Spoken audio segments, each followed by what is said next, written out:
Sophie Binet, je suis CPE en lycée professionnel en Seine-Saint-Denis et je suis responsable pour la Confédération, donc pour la CGT de l'égalité femmes-hommes. Je suis également secrétaire générale adjointe de la CGT des ingénieurs, cadres et techniciens. Aujourd'hui, on est toujours à 27% d'écart salarial entre les femmes et les hommes. Et ce qui est très inquiétant, c'est que ces inégalités persistent, voire même s'accroissent avec la crise.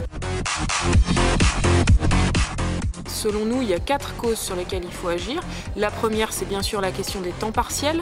80% des salariés à temps partiel sont des femmes qui, pour l'essentiel, subissent ce temps partiel, soit parce qu'elles souhaiteraient pouvoir passer à temps plein et que ça leur est refusé. L'ensemble de la rémunération, parce que ce qu'on constate, c'est que les inégalités entre les femmes et les hommes, elles sont essentiellement sur la part variable de la rémunération, les primes, les heures supplémentaires, etc. Troisième levier qu'il faut prendre en compte, c'est la question des carrières. Parce que nous, à la CGT, on est moderne, on dit qu'il ne faut pas juste faire une photo des inégalités salariales, mais il faut faire un film et regarder tout au long de la carrière comment ça se passe. Et ce qu'on constate, c'est que ces inégalités, elles existent dès le début. Chez les jeunes salariés, il y a tout de suite un écart salarial qui existe, mais que plus la carrière progresse, plus ces inégalités se creusent, du fait du moindre accès à la formation professionnelle des femmes, du fait de leur moindre accès aux promotions. Donc il faut pouvoir mesurer ces inégalités et y remédier. La loi impose et explique qu'à travail de valeur égale, il faut un salaire égal. Donc il faut aussi comparer des métiers différents mais d'une valeur égale, c'est-à-dire des métiers qui exigent un même niveau de qualification, une même pénibilité. Aujourd'hui, le monde du travail n'est pas mixte, il y a seulement 20% des emplois qui sont mixtes et que les métiers à prédominance féminine, donc les métiers des secteurs tertiaires, administratifs, du soin, du relationnel, de l'éducatif, sont des métiers qui sont moins bien rémunérés, moins reconnus que les métiers à prédominance masculine.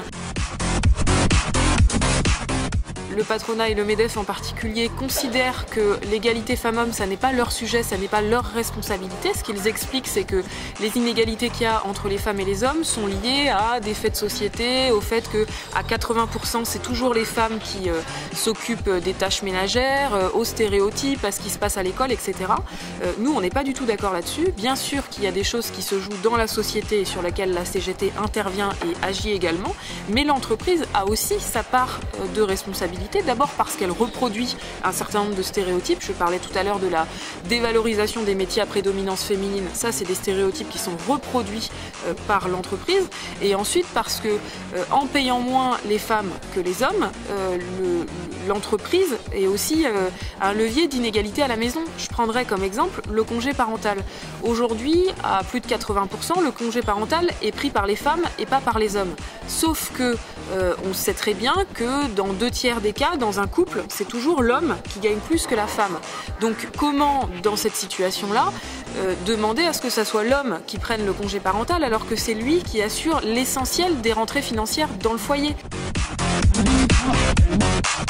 C'est important de se souvenir ce qui a été l'histoire du 8 mars et ce qui est encore le sens du 8 mars. Le 8 mars a été créé par le mouvement syndical et par les féministes justement pour affirmer la nécessité pour l'émancipation des femmes de passer par le droit au travail. Et c'est en cela que la CGT elle tient particulièrement au 8 mars.